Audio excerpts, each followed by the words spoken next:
السلام علیکم ورحمۃ اللہ وبرکاتہ۔ عبدالکریم آزاد مخاطب ہوں۔ آج کا ہمارا موضوع ہے انسانی بدن۔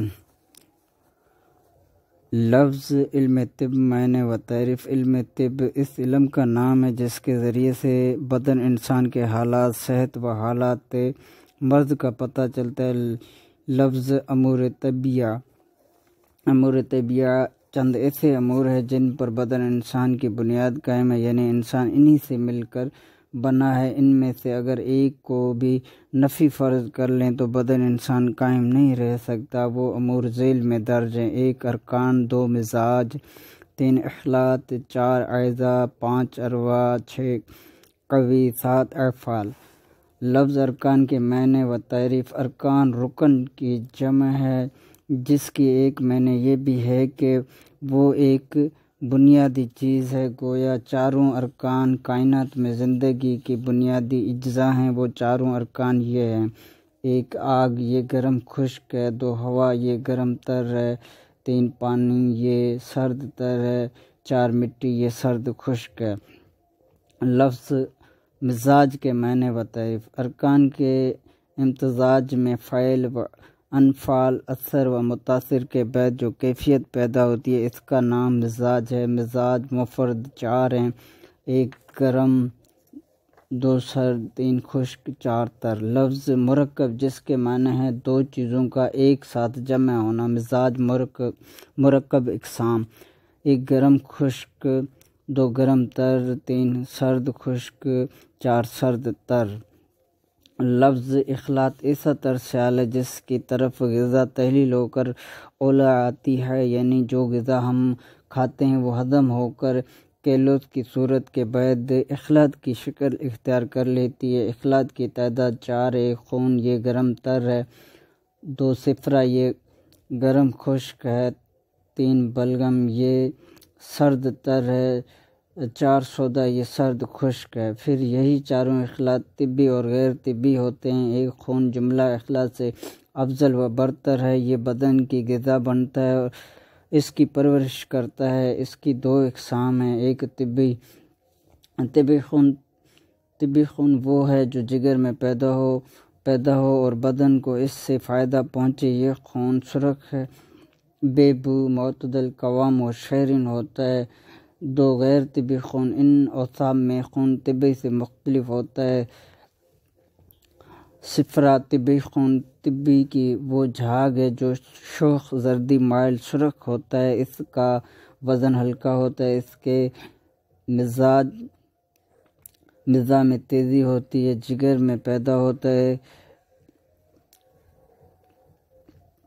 اس کے بدن انسان کے لیے فائدہ یہ ہے کہ خون کو لطیف بنا کر رگوں میں پہنچتا ہے، گرم خشک اعضاء کی غذا میں شامل ہوتا ہے، نیز اس کا ایک حصہ آنتوں پر گرتا ہے اور اس کے ثقل اور لیس دار بلغم کو دھو ڈالتا ہے۔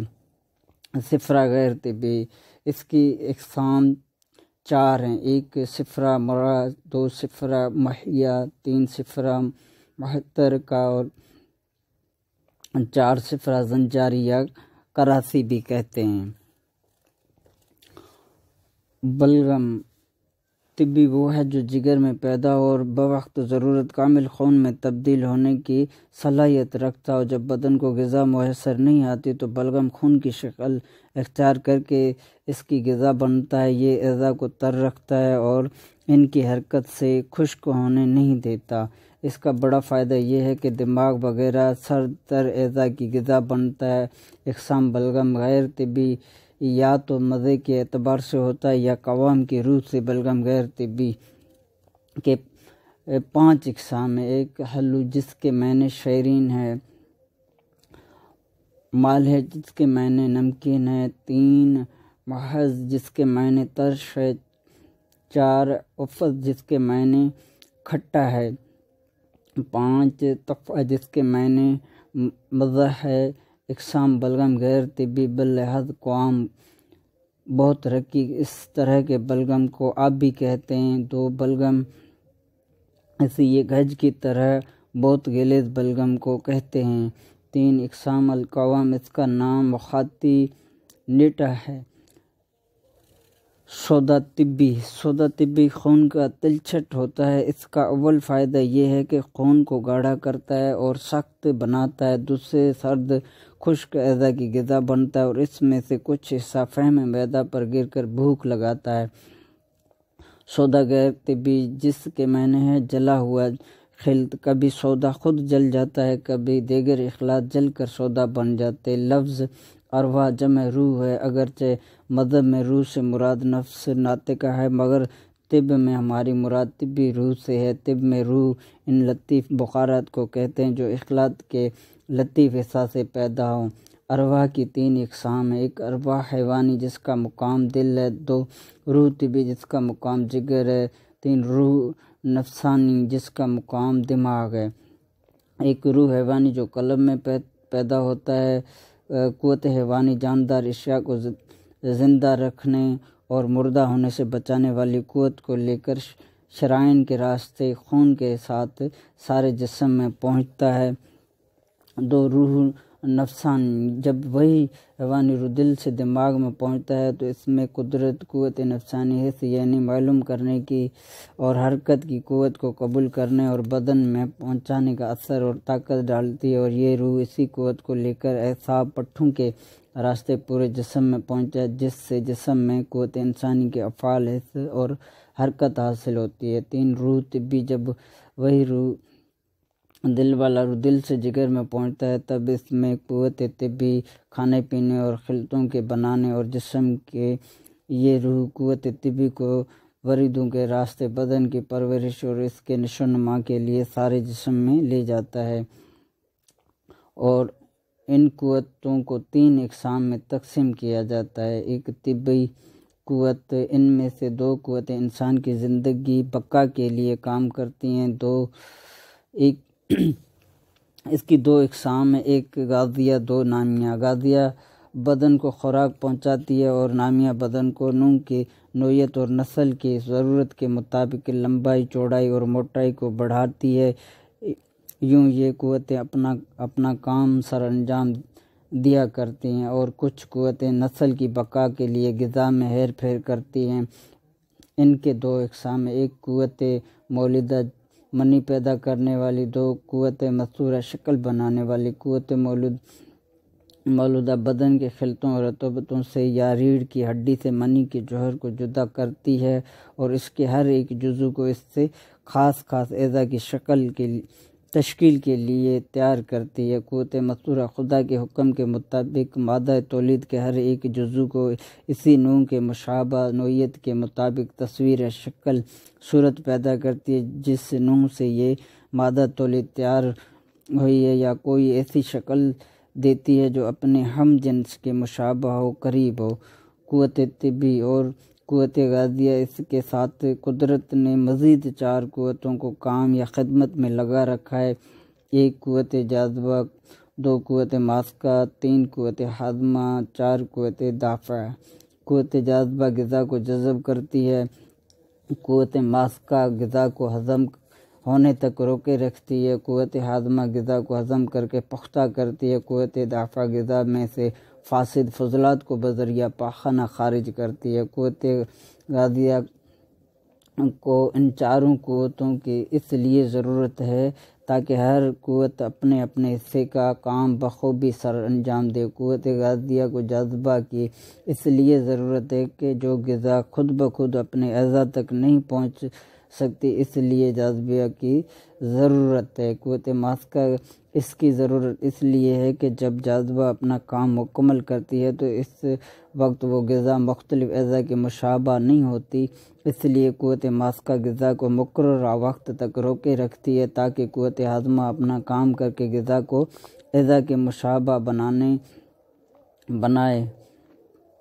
قوت ہاضمہ کی ضرورت اس لیے ہے کہ غذا اس وقت تک اعضاء کے قابل نہیں جب تک جسم کے اعضاء کے لائق قوام و مزاج درست نہیں ہوتا، اس لیے قوت ہاضمہ اس کام کو سر انجام دیتی ہے۔ قوت دافع اس کی ضرورت اس لیے ہے کہ جذب ہونے والی غذا میں سے کچھ حصہ جو جسم کا حصہ بننے کے قابل نہیں ہوتا، اس کو فضلہ بنا کر اخراج کرتی ہے۔ اگر یہ فضلہ نہ نکالے تو جسم میں داخلی و خارجی طور پر کئی بیماریاں پیدا ہوں گی، اس لیے قوت دافع کی ضرورت ہے۔